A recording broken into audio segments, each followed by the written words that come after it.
बिजली बिलों में रिलीफ का हुकूमती रद्द कर दिया। प्लान में बताया गया था कि बिलों में रिलीफ से 6.5 अरब से कम असर पड़ेगा।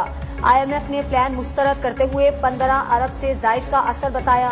15 अरब की मालियाती गुंजाइश पूरी करने का प्लान भी पूछ लिया। नया प्लान शेयर होने पर IMF हुकाम और वजारत खजाना दोबारा बात करेंगे। बिलों में रिलीफ देने के लिए बजट से आउट न होने की IMF को यकीन दहानी। बिलों की अक़सात में वसूली का प्लान IMF के साथ दोबारा शेयर किया जाएगा।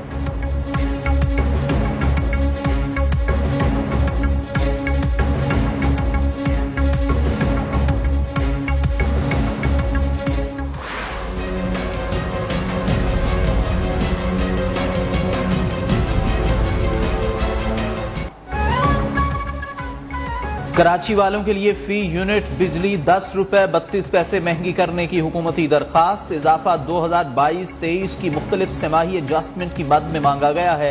हुकूमती दरखास्त में अक्टूबर तक दिसंबर 2022 की सेमाही एडजस्टमेंट में 47 पैसे इजाफे की दरखास्त। जुलाई तक सितंबर 2022 की सेमाही एडजस्टमेंट के तहत 4 रुपए 45 पैसे फी यूनिट वसूली की दरखास्त की गई। हुकूमती दरखास्त में कहा गया है कि वसूलियां सितंबर और अक्टूबर 2023 में की जाएं। अप्रैल तक जून की सेमाही एडजस्टमेंट का इत्तलाक की इलेक्ट्रिक पर भी किया जाए। नेपरा ने हुकूमती दरखास्त पर समाअत के लिए 11 सितंबर की तारीख मुकर्रर कर दी है।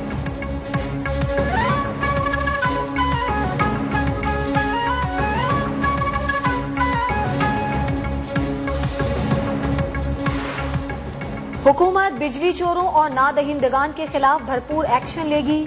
निगरां वजीर आजम अनवारुल हक काकड़ का ऐलान। निगरां वजीर आजम की जेर सदारत तवानाई शोबे से मुतालिक जायजा इजलास। अनवारुल हक काकड़ ने कहा, हुकूमत बिजली के शोबे का गर्दिशी कर्जा कम करने के लिए हर मुमकिन इकदाम करेगी। कोयले से बिजली बनाने के मंसूबों में महंगे दरामदी कोयले के बजाय मकामी कोयले को तरजीह दी जाए। 2400 मेगावाट के शमसी तवानाई मंसूबों की तामीर पर जल्द से जल्द काम शुरू करने की भी हिदायत।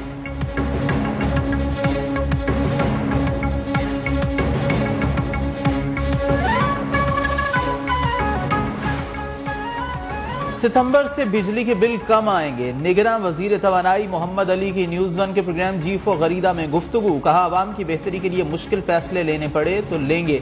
IMF से मंजूरी के बगैर कोई रिलीफ नहीं दे सकते। जून जुलाई के बिल की एडजस्टमेंट अगस्त में होने से बिल ज्यादा आए। देखना होगा आवाम को एहतजाज के लिए कौन उकसा रहा है। पूरे मुल्क में इंडस्ट्रीज को फेयर प्लेइंग फील्ड देना होगा। मैंने सबसे पहले IPPs मुआहिदों पर नजरसानी करने की रिपोर्ट दी थी। माजी में IPPs मुआहिदों में कुछ गलतियां हुई थी।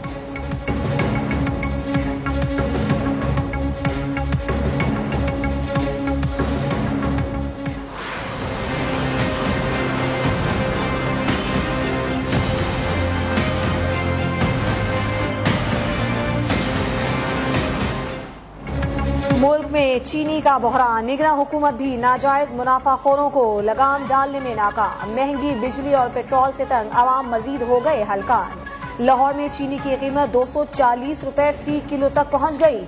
यूटिलिटी स्टोर से भी चीनी गायब। मुल्तान में कीमत 180 रुपए किलो हो गई। इस्लामाबाद में 190, रावलपिंडी में 200 रुपए किलो में फरोख्त। क्वेटा में कीमत 220 और चमन में 230 रुपए किलो तक पहुंच गई। कराची में भी महंगी चीनी ने लोगों के मुंह कड़वे कर दिए। 200 रुपए किलो में फरोख्त जारी।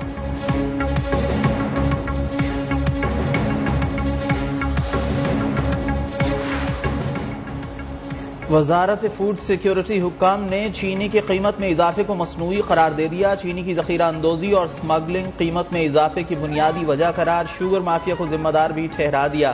कहा, रवां साल जनवरी में चीनी बरामद करने का फैसला भी कीमत में इजाफे का बायस बना। फूड सिक्योरिटी के जराये के मुताबिक चीनी की बरामद की इजाजत से शुगर इंडस्ट्री ने फायदा उठाया।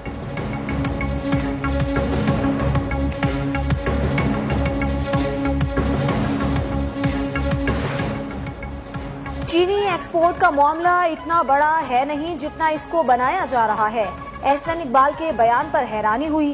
काबीना जब कोई फैसला करती है तो इसमें सबका इनपुट शामिल होता है। साबिक वजीर तिजारत नवीद कमर के न्यूज 1 के प्रोग्राम G4 गरीदा में गुफ्तगू। कहा, चीनी का 8 गुना सरप्लस स्टॉक मौजूद था। स्टॉक मौजूद होने पर ही एक्सपोर्ट करने की इजाजत दी थी। मुल्क में महंगी चीनी मिलने की वजह चीनी की स्मगलिंग है। सवाल ये है, बाकी चीनी का स्टॉक कहाँ है?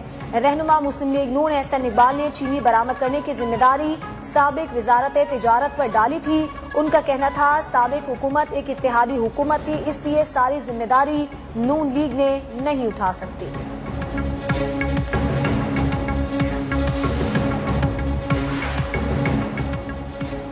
लाहौर हाईकोर्ट ने परवेज इलाही की बाजियाबी का केस कल की कॉज लिस्ट से निकाल दिया। जस्टिस अमजद रफीक ने कल साबिक वज़ीर आला पंजाब को पेश करने का हुक्म दे रखा था। आईजी इस्लामाबाद को तौहीन अदालत का नोटिस जारी।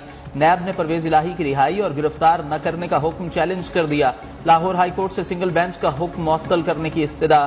परवेज इलाही पिम्स में तिब्बी मुआयने के बाद दोबारा अटक जेल मुंतकिल। परवेज इलाही के वजीर आला बनने के बाद मोनिस इलाही के अकाउंट्स में मुल्क व बैरून मुल्क से 82 करोड़ से जायद रकम की मुंतकिली का इंकशाफ। नैब ने तफसीली रिपोर्ट तैयार कर ली। सुप्रीम कोर्ट बार का परवेज इलाही की मुसलसल और गैर कानूनी गिरफ्तारियों पर तहफ्फुजात का इजहार। परवेज इलाही और मोनिस इलाही को पंजाब में करप्शन का हिसाब देना होगा। रहनुमा मुस्लिम लीग नून अताउल्लाह तारड़ की प्रेस कॉन्फ्रेंस। कहा बुजुर्ग वालिद को इस हाल में छोड़कर बेटा लंदन में अय्याशी कर रहा है। इतने बड़े मुजरिम को कहा जा रहा है कि घर छोड़ कर आओ। तब इंसाफ याद नहीं आया था जब पूरे खानदान अंदर थे। आज पुलिस अफसरों पर तौहीन अदालत लगाने की बातें की जा रही हैं। पुलिस अफसरों का क्या कसूर है? साइफर एक्ट के तहत कायम खुसूसी अदालत के जज अबुल हसनात जुल्करनैन रुखसत पर। साइफर केस में चेयरमैन पीटीआई की दरखास्त जमानत पर समाअत 7 सितंबर तक मुलतवी। पीटीआई वकला ड्यूटी जज राजा जव्वाद अब्बास की अदालत में पेश। जज राजा जव्वाद अब्बास से समाअत की इस्तदा। सदर मुमलिकत डॉक्टर आरिफ अलवी से निगरां वजीर कानून अहमद इरफान असलम की मुलाकात। आम इंतखाबात के हवाले से तबादला ख्याल। सदर मुमलिकत ने निगरां वजीर आजम के आम इंतखाबात से मुतालिक बयान को भी सराहा।